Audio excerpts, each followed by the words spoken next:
So I found her on Facebook. We chatted. The time I was going to Wajir, I used my school ID. There were roadblocks everywhere, so I had to lie on the way. She used to treat me well. At times I used to ask her for like, can you give me 100 bob? She gives me 500 bob. So the time before her calling me to go to Wajir, she used to treat me as a king. I felt like now this is the person I need to have in my life. For the first time me going to Wajir, it was the first time I was seeing her. I was like going to see somebody I don't know. She asked me, what do you really want in life? I told her I want a good life. I need money. I want money. I want to have a good job. I want to have money. I was not proud of my family. I was proud of myself. My dad is taking me to the school. I used to tell my dad, Daddy, you give me 100 bob. People are coming 250 bob in school. Why are you trying to show us? It's like, Alian, I don't have a good job. So when she took me there, I was like, okay, Alian, I'll help you. I'll help you be a good person. I'll help you have money. I'll help your family have money. She pampered me so much that I didn't even know what I'm going to, what will happen after that. But she was convincing me to get out of school. Me, I was ready. I was very ready to do that because I wanted to help my family. She confused me with her words. She really confused me. I remember she took me to the guy. We went and talked to the guy. Came back.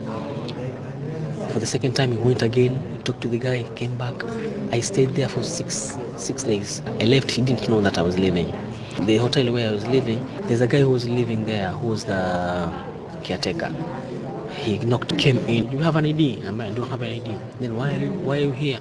What are you really doing in Wajir? He was like, who brought you here? Somebody called Saadia. In the morning, following morning, he brought me tea.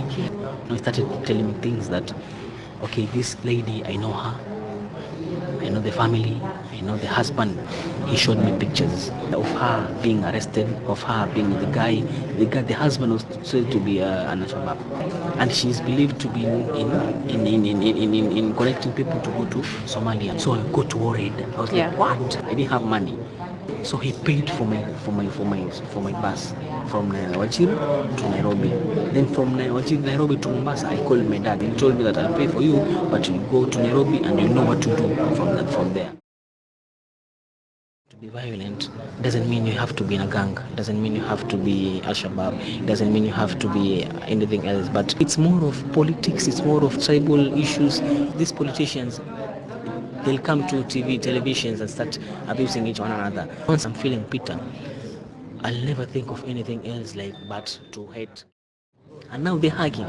What are they trying to show us? To make us feel bitter about them. But while then, they go sit down, they eat together.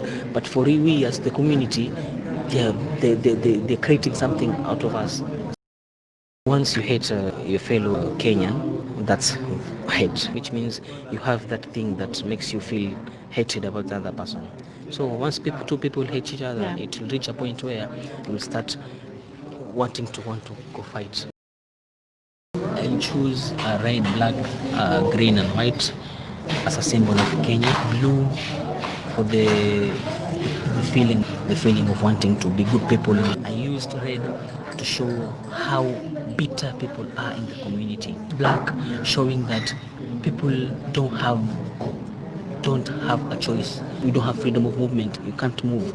You're just praying to God and you're fixed. You're not flexible to go anywhere. The feet are fixed like this.